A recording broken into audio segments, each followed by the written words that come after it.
People are selecting and staying in organizations where they have a chance to grow and ascend personally. It's now as important as leadership behaviors, meaning I have a chance to grow and develop here. That's why this is an imperative now, because there's an imperative for retaining clinical talent, engaging clinical talent, and executing outcomes. So the time for that is now.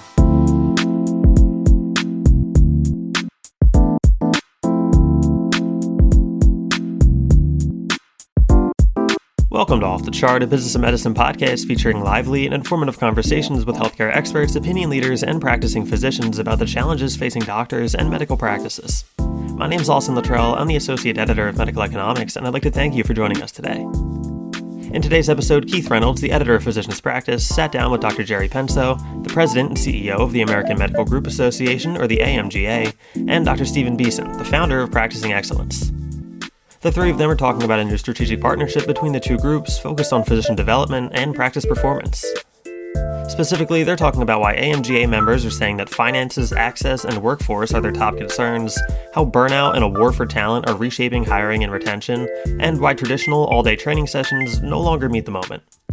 Dr. Penso and Dr. Beeson explain how AI-enabled in-the-moment coaching can better fit into clinicians' daily workflows, help leaders build more engaged teams, and move the needle on patient experience, turnover, and other key metrics. So, doctors, thank you both for joining us today. Let's get into the episode.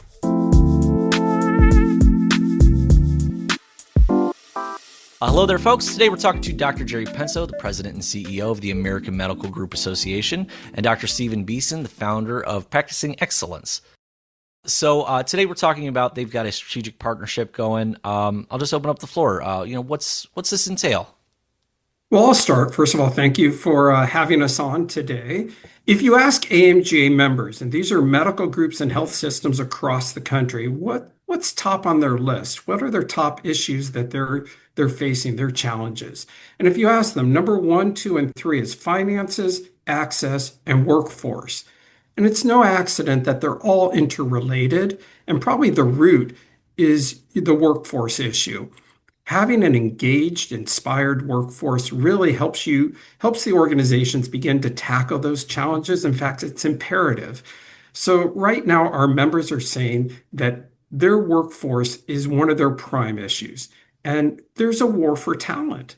There aren't enough primary care physicians, anesthesiologists, radiologists, or other physicians, let alone non-professionals, to handle the volume and the demand that's coming in to their systems. So what they need to do and what their imperative is to create an environment, a culture where clinicians want to practice and stay and help the organization deliver great care and really provide the type of environment where clinicians will want to stay their entire career. So that's the imperative of why now. Why is AMGA interested in this issue? It's because our members are interested, and this is important to them right now. And I'll let Steve highlight a little bit more on why that is so important to our members. Yeah, thanks, Jerry. And thank you, Keith, for having me on.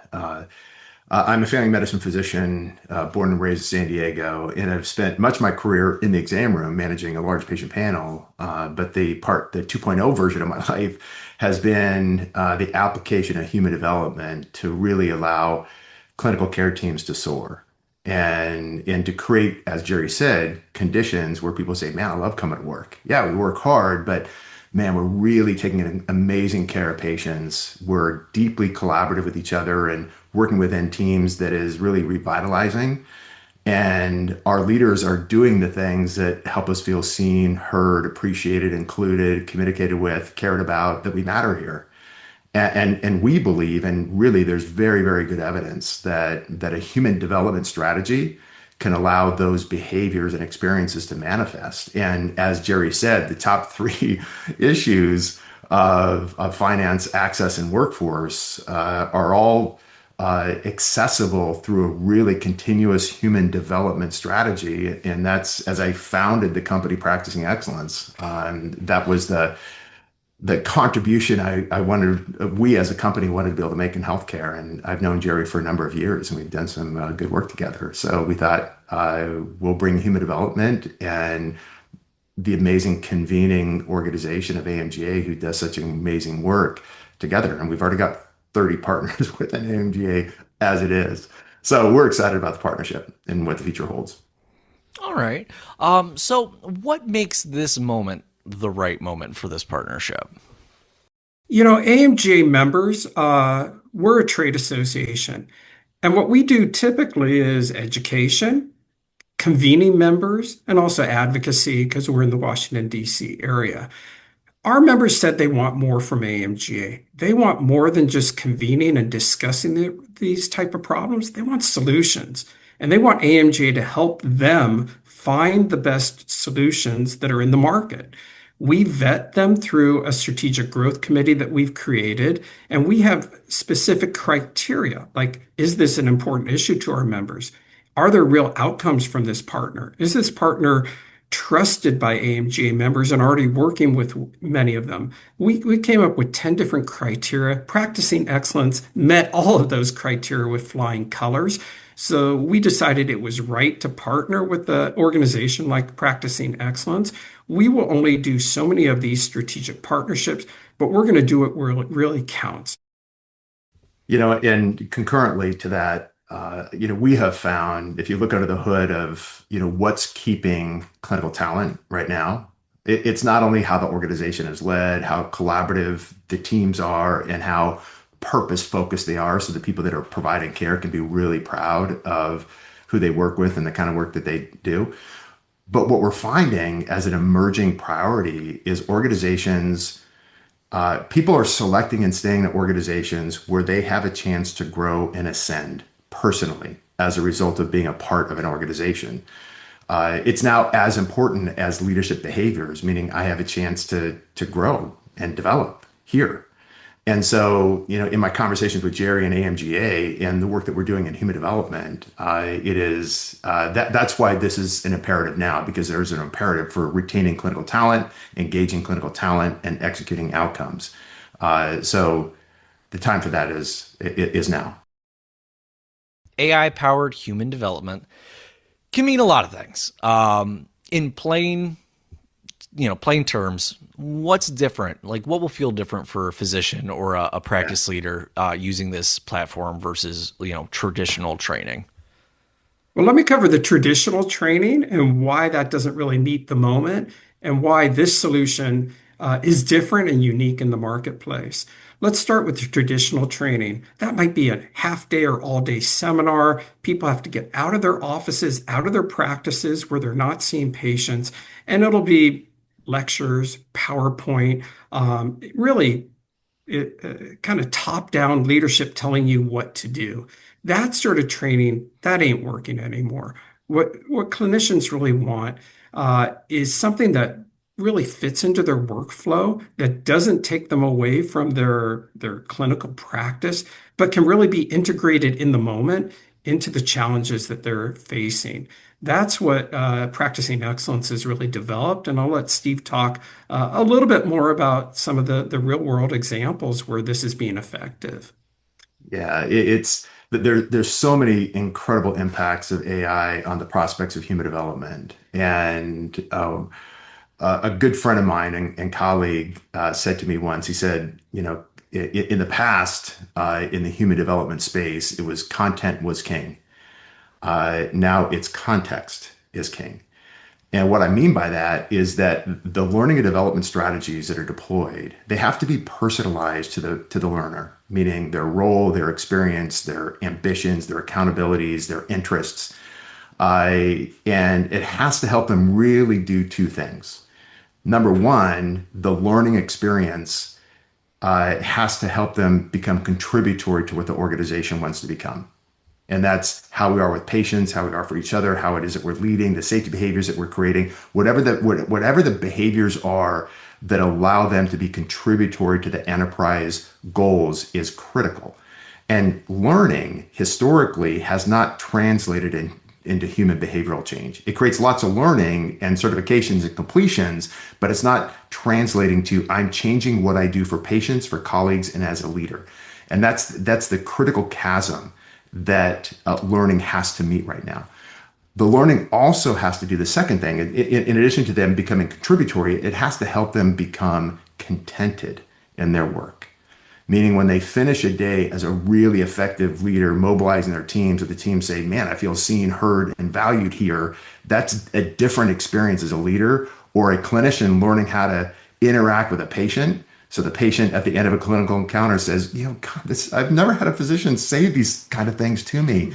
You have no idea the impact that you're making. That is an oxytocin, serotonin, dopamine pulse. And God knows we need some of that in healthcare right now. And what contextualized, personalized, in the moment, in the work learning, as opposed to going to a classroom miles away, it allows you to learn while you're working using technology-enabled AI personalized, contextualized learning. And it's a really, really powerful prospect. And the other thing is that learning historically has been a cohort, a group, a class. We want to democratize learning so everybody learns at the same time, and technology enables that. It allows scalable, personalized, contextualized learning, but also maps to key organizational imperatives. And that's what some of the technology allows the learning experience to become. Steve and I are both physicians. We both trained in the typical physician training mode, which was described as see one, do one, teach one. That was how physicians learned. You learned from older physicians' experience. They watched you, taught you, and then the next thing you know, you were doing it and you learned by doing.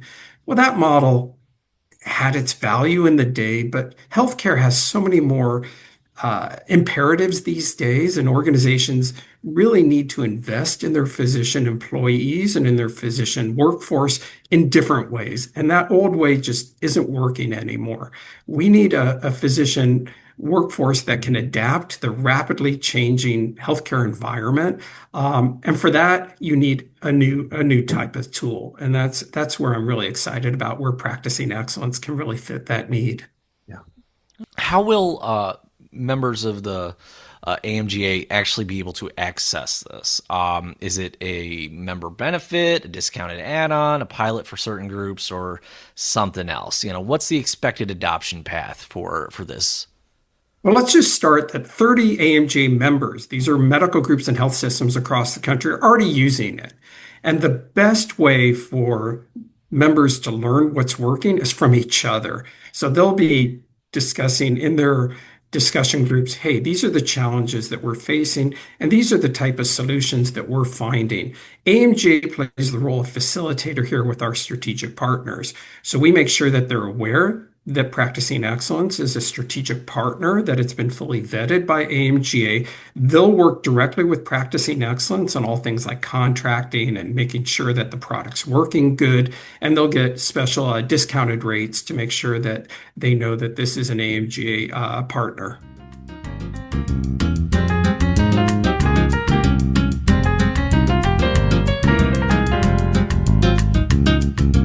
Hey there, Keith Reynolds here, and welcome to the P2 Management Minute.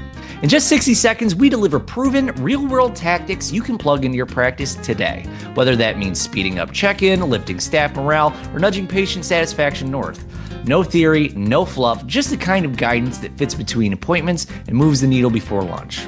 But the best ideas don't all come from our newsroom. They come from you. Got a clever workflow hack, an employee engagement win, or a lesson learned the hard way? I want to feature it. Shoot me an email at kreynolds@mjhlifesciences.com with your topic, a quick outline, or even a smartphone clip. We'll handle the rest and get your insights in front of your peers nationwide. Let's make every minute count together. Thanks for watching, and I'll see you in the next P2 Management Minute.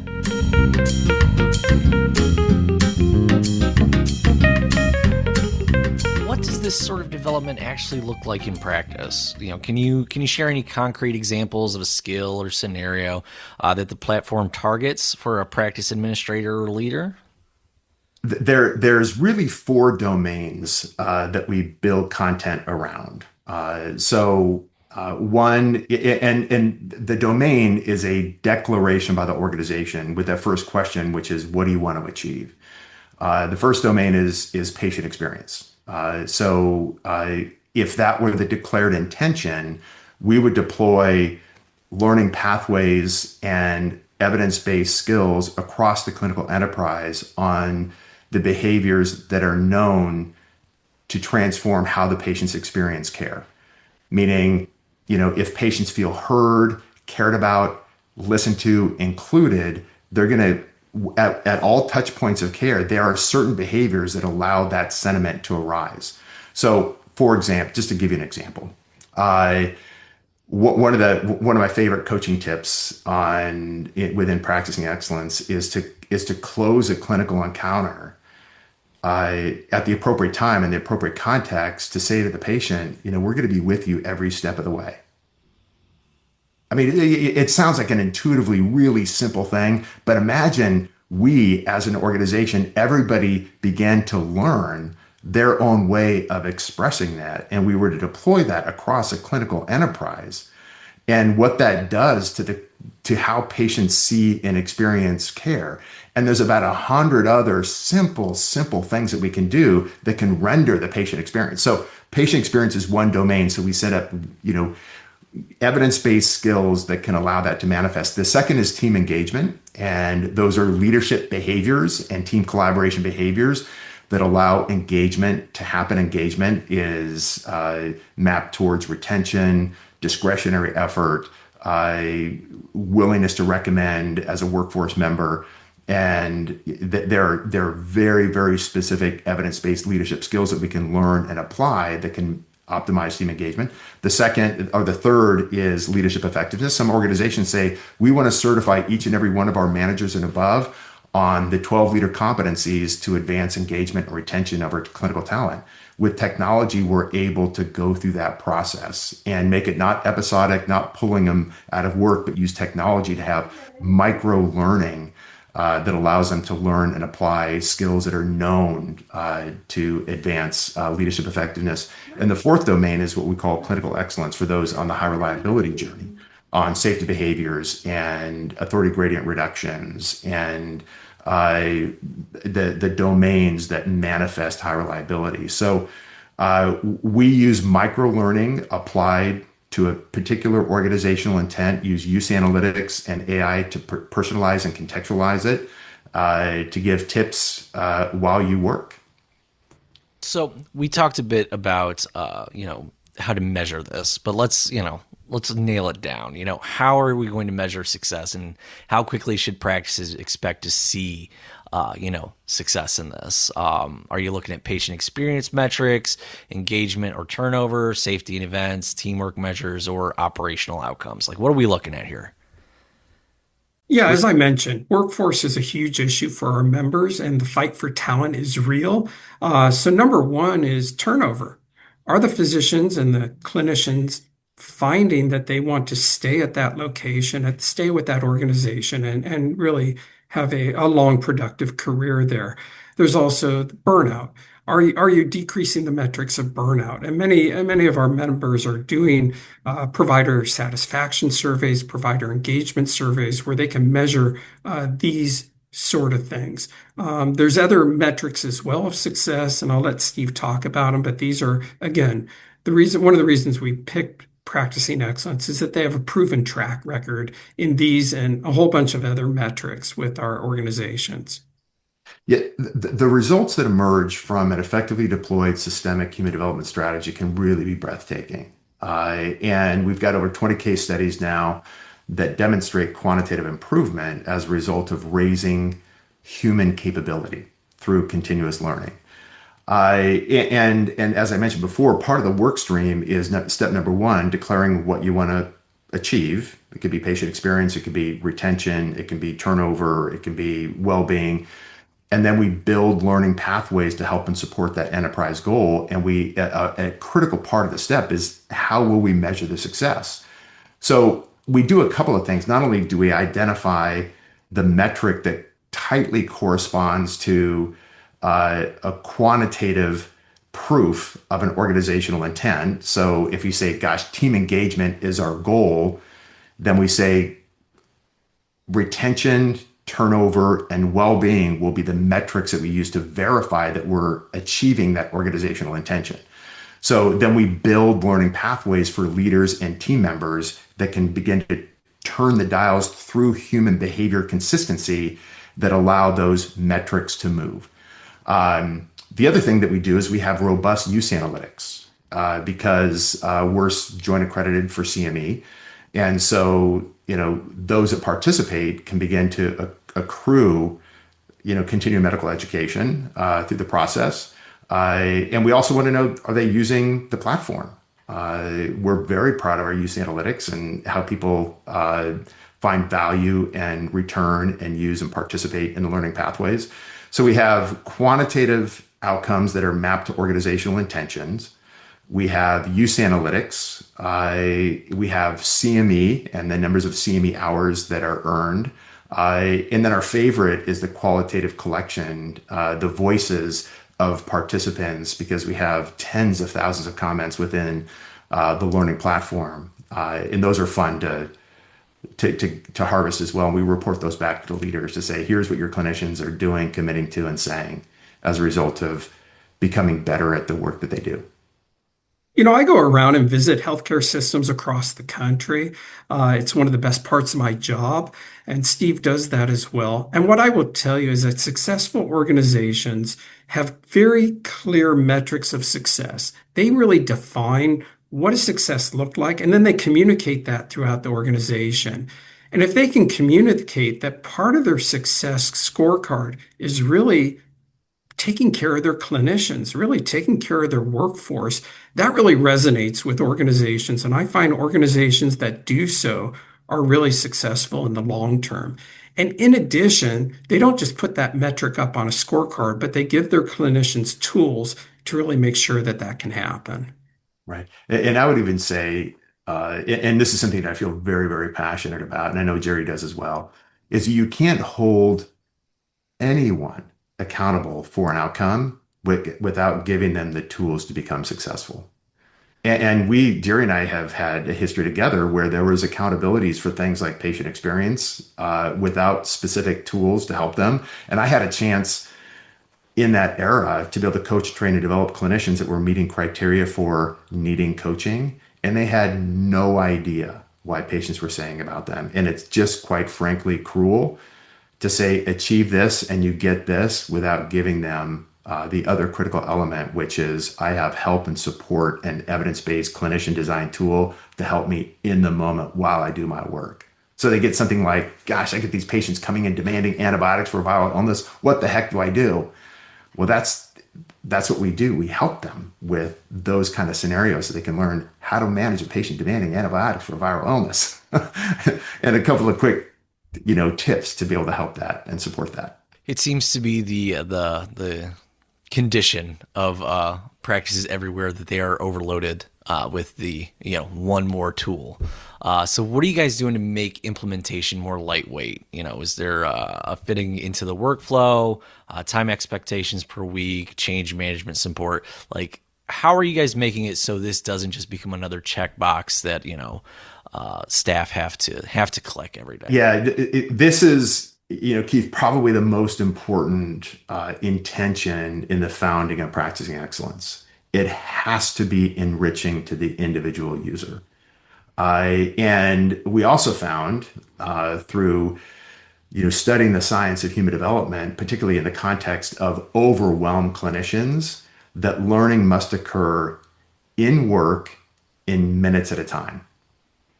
The idea of watching long modules, sitting in a classroom, stepping away from the demands of your work is no longer an option.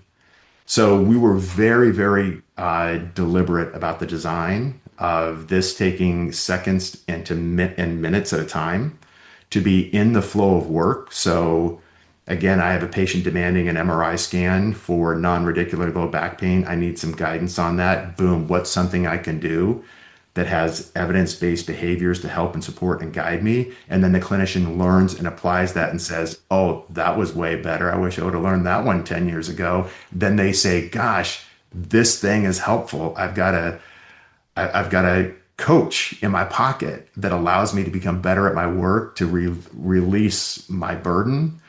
And then even a leader who is struggling with team engagement learns the skill of identifying and recognizing and appreciating and telling stories of how the people that they are leading are contributing to great things, and they're seeing their teams begin to feel appreciated and seen, and they go, gosh, I learned and applied something that allowed me to become more effective and less overwhelmed and frustrated as a leader.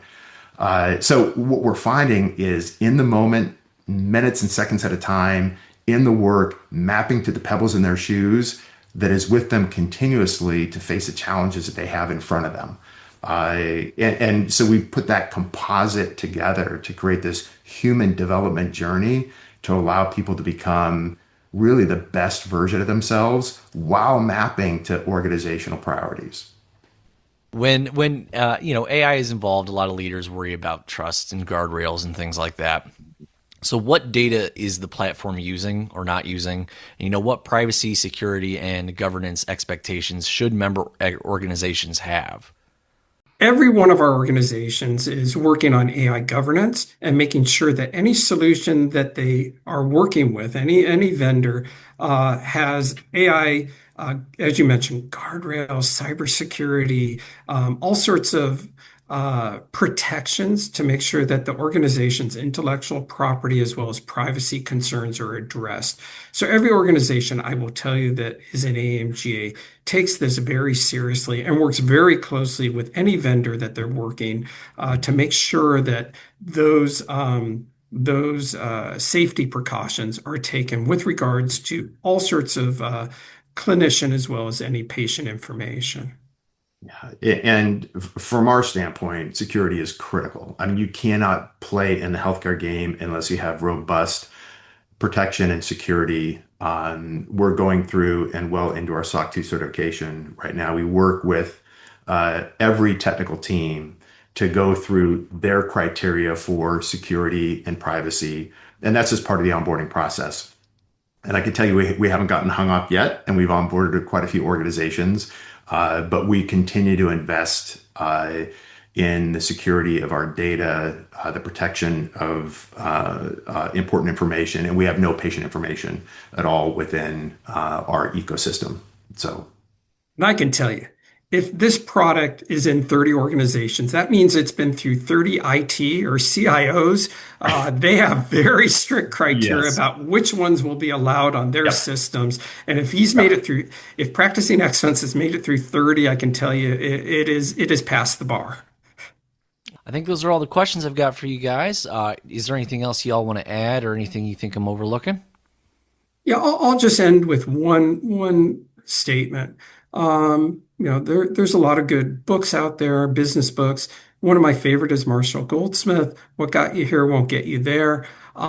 We can't use the solutions from the past to get us where we need to go. Healthcare is changing so rapidly. The needs of our clinicians, the needs of our patients, the healthcare financing environment is changing so rapidly. So we can't look at the older solutions and say, hey, that's what's going to get us where we need to go. We really need to look at new solutions that are really going to change the evolution of our healthcare systems.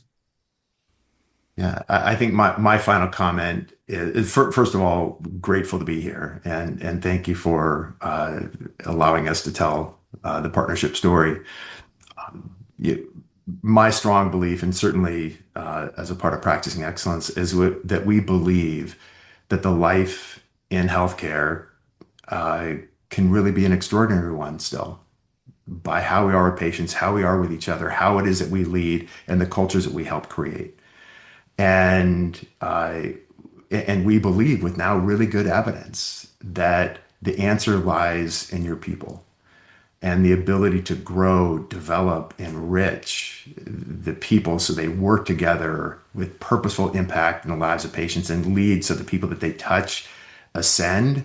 All of those are accessible. And we want to be able to unleash the power of people to really make healthcare amazing for communities, for patients, and I think even most importantly, those that have dedicated their lives to this healing profession, which is under quite a bit of duress at the moment, if you haven't noticed.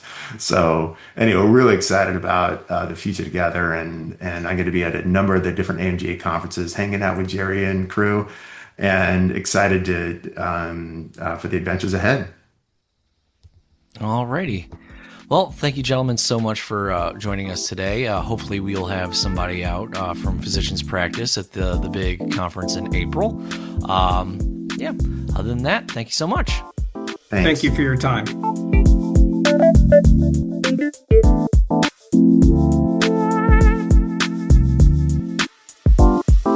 Once again, that was Physicians Practice Editor Keith Reynolds with Dr. Jerry Penso, the President and CEO of the American Medical Group Association, and Dr. Stephen Beeson, the founder of Practicing Excellence. My name is Austin Littrell, and on behalf of the whole medical economics and Physicians Practice teams, I'd like to thank you for listening to the show and ask that you please subscribe so you don't miss the next episode. Be sure to check back on Monday and Thursday mornings for the latest conversations with experts sharing strategies, stories, and solutions for your practice. You can find us by searching Off the Chart wherever you get your podcasts. Also, if you'd like the best stories that medical economics and Physicians Practice publish delivered straight to your email 6 days of the week, subscribe to our newsletters at medicaleconomics.com and physicianspractice.com. Off the Chart, a business and medicine podcast, is executive produced by Chris Mazzolini and Keith Reynolds and produced by Austin Littrell. Medical economics and Physicians Practice are both members of the MGH Life Sciences family. Thank you.